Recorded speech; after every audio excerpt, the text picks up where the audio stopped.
Citoyennes, citoyens, bonjour et bienvenue dans ce nouvel espace commentaire, l'émission où je réponds à vos questions de la semaine.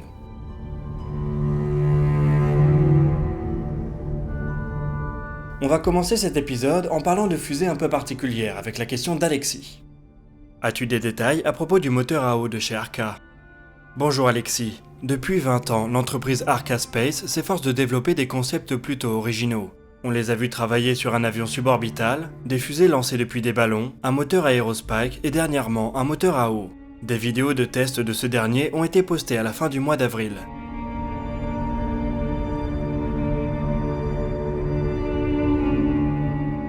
On ne sait pas encore grand-chose de ce moteur dénommé LAS-25D. A priori, le système envisagé est relativement simple. Le moteur chauffe de l'eau à haute température grâce à une série de résistances électriques. C'est l'expansion de la vapeur d'eau qui en résulte qui produit la poussée. Sur le principe, pourquoi pas ? Seulement, pour alimenter ces résistances capables de vaporiser de l'eau en une fraction de seconde, il faut une source électrique prodigieuse. Sur son site, l'entreprise parle d'une puissance de 42 MW. C'est ce que produit un petit réacteur nucléaire.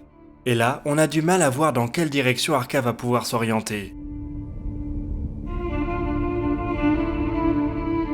Apparemment, elle souhaite faire appel à des batteries à déchargement rapide lithium-polymère.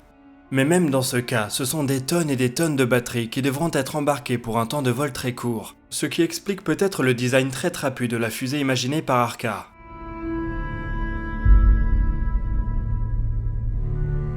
Ce moteur à eau servirait à propulser un premier étage de manière complètement propre. Les seuls ingrédients de la propulsion étant de l'eau et de l'électricité. Il reste quand même de grosses questions autour d'un tel design. On va donc attendre de voir si l'entreprise parvient à aller au bout de son idée.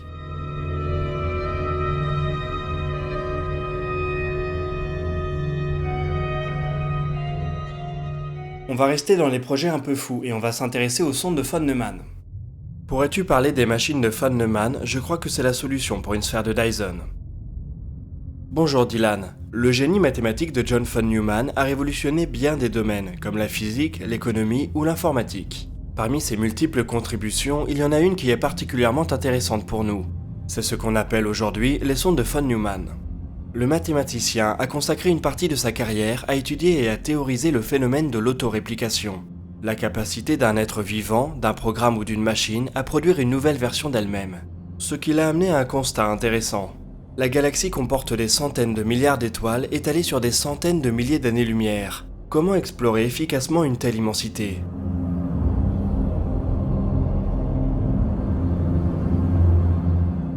Pour répondre à ce problème, von Neumann puis d'autres ont imaginé avoir recours à des sondes autoréplicantes. Ces vaisseaux arriveraient dans un système, utiliseraient les ressources locales pour fabriquer d'autres sondes et multiplieraient ainsi les opportunités d'exploration.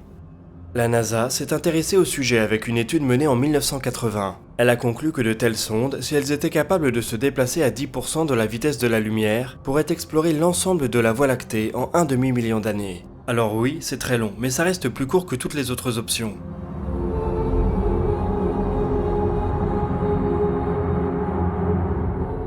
Les idées de von Neumann s'étendaient aussi à l'exploitation des ressources et à la fabrication. Des machines autoréplicantes auraient ainsi été le meilleur moyen de miner un astéroïde ou de construire une sphère de Dyson. Les vaisseaux spatiaux autoréplicants vont probablement rester un sujet de science-fiction. Ils permettent cependant de se poser des questions intéressantes. Si une autre civilisation existe quelque part dans la Voie lactée, elle devrait elle aussi avoir eu cette idée. Dans ce cas, l'univers devrait grouiller de robots autoréplicants exploitant les ressources de tous les systèmes. Mais a priori, ce n'est pas ce qu'on observe, au moins dans le système solaire. Encore un élément qui vient alimenter le paradoxe de Fermi.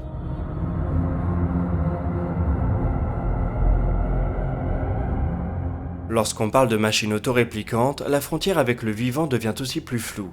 Ces machines pourraient-elles reproduire un dysfonctionnement, un peu comme une mutation génétique qui rendrait certaines lignées de sondes plus efficaces que d'autres ? On verrait alors se mettre en place un véritable darwinisme de la sonde spatiale, avec peut-être à l'arrivée une perte de contrôle total comparée à l'objectif initial. Bref, aussi passionnantes que soient ces questions, on n'y répondra probablement pas de notre vivant.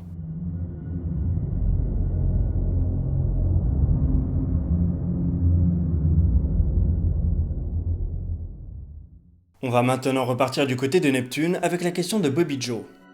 Quel genre d'informations un survol de Triton pourrait apporter ? Bonjour Bobby, Trident est une petite mission mais qui pourrait rapporter gros. Il y a 30 ans, la sonde Voyager 2 a réalisé l'unique survol à ce jour de Neptune et de Triton. La trajectoire de la sonde avait été étudiée pour passer à seulement 40 000 km de la plus grosse lune du système. Presque tout ce qu'on sait de Triton, on l'a appris grâce à cette rencontre fugace.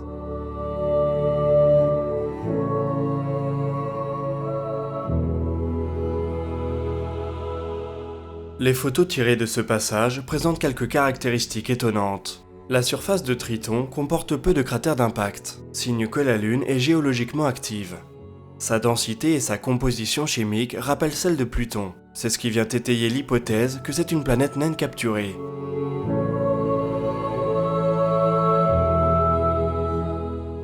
Triton semble composé en grande partie de glace d'eau. Il serait maintenant très intéressant de savoir si cette eau est potentiellement liquide sous la surface. Lors de son survol, Voyager 2 a détecté des geysers. Le principal but de la mission Trident serait de comprendre ces geysers, pour savoir s'ils sont le signe d'un océan en profondeur.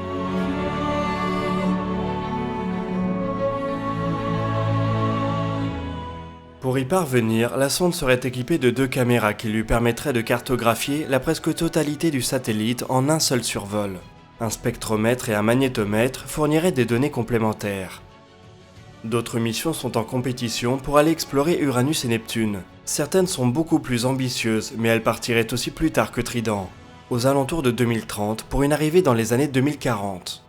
Peut-être trop tard pour observer les geysers, si ceux-ci sont saisonniers.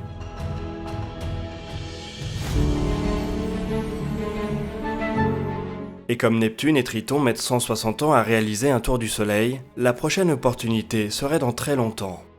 Dans le meilleur des cas, on pourrait imaginer que Trident parte en éclaireur, pendant qu'une mission plus ambitieuse, constituée d'un orbiteur, finirait sa préparation. Alors forcément, on espère que la NASA et ses partenaires auront assez de moyens pour explorer Uranus et Neptune de la meilleure des façons, mais il faudra probablement faire des compromis.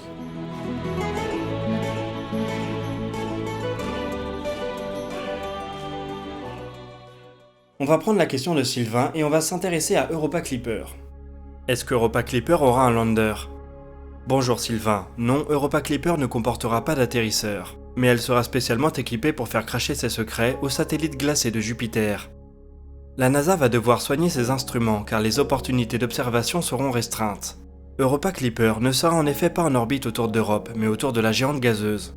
Cette orbite devrait cependant lui permettre de réaliser une quarantaine de survols d'Europe.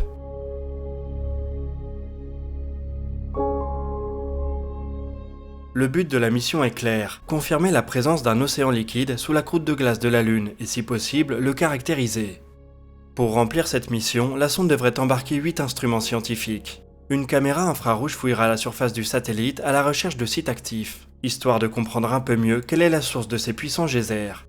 Une autre caméra permettra de cartographier Europe avec une résolution de 50 mètres par pixel. Les zones jugées particulièrement intéressantes pourront même bénéficier d'une résolution d'1 demi-mètre. 4 spectromètres seront chargés d'analyser la composition chimique de la surface et des geysers. Ces mesures devraient largement contribuer à estimer le potentiel d'habitabilité de l'océan souterrain. Un radar sera chargé de sonder la croûte de la glace jusqu'à l'océan. Cela permettra notamment de savoir si celle-ci comporte des poches d'eau intermédiaires.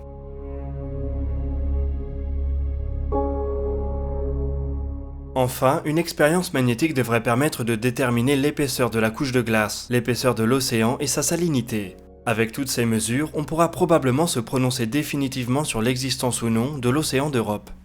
On en saura aussi beaucoup plus sur son potentiel d'habitabilité. En rêvant un peu, on peut espérer qu'une mission suivante comportera un atterrisseur capable d'envoyer un sous-marin explorer cette étendue liquide. Mais ce n'est clairement pas pour tout de suite.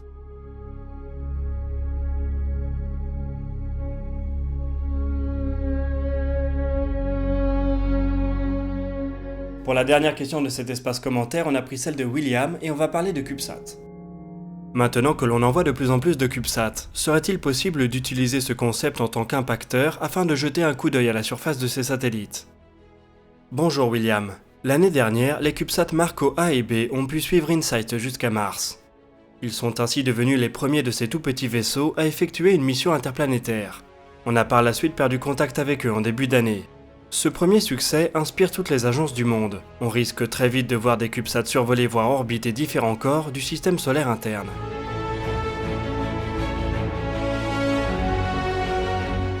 Mais ces petites boîtes à chaussures sont-elles capables d'impacter, voire d'atterrir sur un corps céleste? La JAXA pense que oui. Elle a même déjà prévu le coup.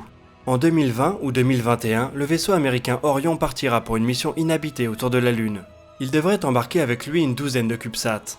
Parmi ceux-ci, il y aura Homo Tenaishi, que la JAXA appelle un semi-impacteur. Ce CubeSat de 6 unités et 14 kg sera largué sur une trajectoire d'impacteur sans mise en orbite préalable. Seulement, il embarquera un petit moteur et 4 kg d'ergol. Ce dernier devrait être capable de ralentir Homo Tenaishi jusqu'à un arrêt complet à quelques centaines de mètres d'altitude. Le minuscule atterrisseur doit alors finir sa course en chute libre. L'impact final sera absorbé par un airbag. Si tout se déroule comme prévu, un tout petit module de 700 grammes pourra alors utiliser son émetteur radio pour confirmer l'alunissage. La mission devrait aussi être capable de produire un peu de science. Des accéléromètres placés dans le vaisseau étudieront l'impact, ce qui devrait donner quelques informations sur les propriétés mécaniques de la surface.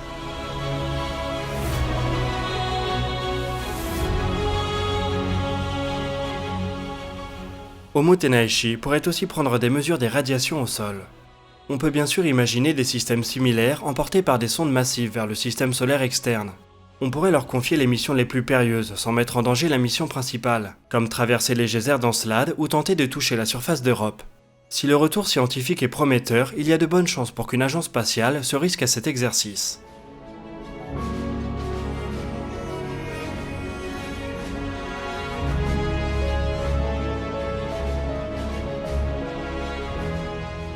Voilà, cet espace commentaire touche déjà à sa fin, mais j'espère qu'on a répondu à quelques-unes de vos interrogations.